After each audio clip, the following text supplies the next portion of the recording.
morning, we're going to think today about John 5, and it's really useful to understand any text that we read by looking at the 5 W questions. So who, when, where, what and why, and then after that we can think about what it means for us. So who is John 5 about? In the first part of the chapter, Jesus meets a lame man. He isn't named, but he can't walk. And in the second half of the chapter, Jesus has a discussion with the religious leaders. When did this take place? Well, it tells us that it took place around a festival time, a feast time. We don't know which one, but there are many Jewish festivals which would have been celebrated in Jerusalem.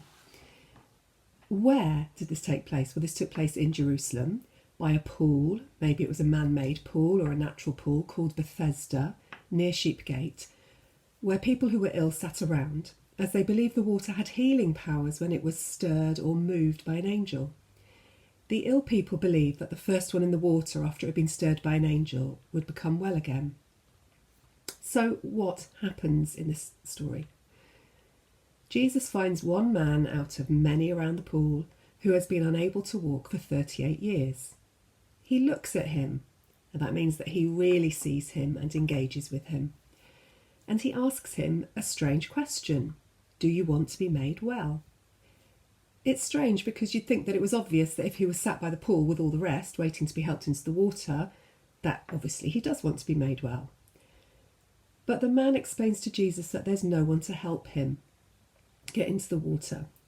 The situation appears hopeless, and yet he still comes to the pool, hoping that somehow he might be able to get into the healing waters. Jesus then challenges him to do the impossible, to roll up his mat and walk. The man does not refuse or laugh or argue. He just does what he's asked to do. He responds with faith in Jesus. The fact that he rolls up his mat means that he's not returning to it. It's a permanent healing. Then there's the introduction of the religious leaders who challenge the lame man, no longer lame, about carrying his bed while it was the Sabbath, the holy day of the week. No work was allowed on the Sabbath, and carrying his bed was interpreted as work.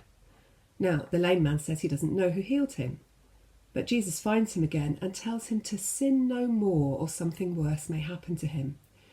This does not mean that he was lame because he sinned, but it points to Jesus' interest in his spiritual wellness. Sin eventually leads to permanent separation from God when we die, and this is worse than being lame or unable to walk. The rest of the chapter is then about the controversy that Jesus caused by healing a man on the Sabbath, the holy day of the week when no work was allowed.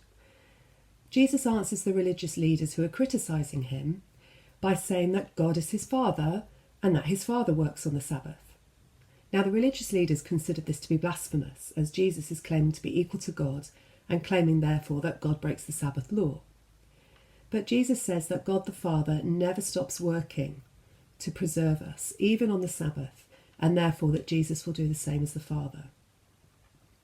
So, what's the point of all this story? Why does it happen? What does it show us?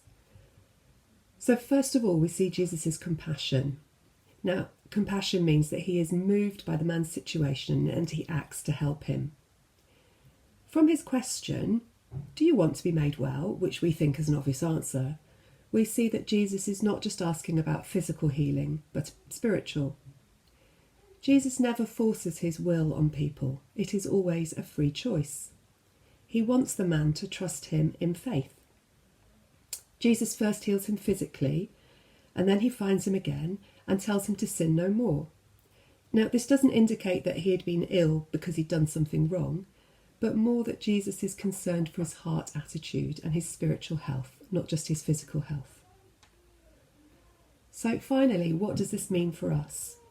So first of all, we can see that Jesus is compassionate and engaged in our lives and with our concerns.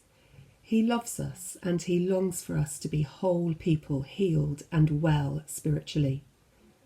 His main concern is that we live God's way without sinning, but he does not force us to believe. He asks us if we will trust him. If we live life his way, then we will be well spiritually. We also see in this chapter that Jesus is the Son of God, who has the authority of God the Father to heal us spiritually.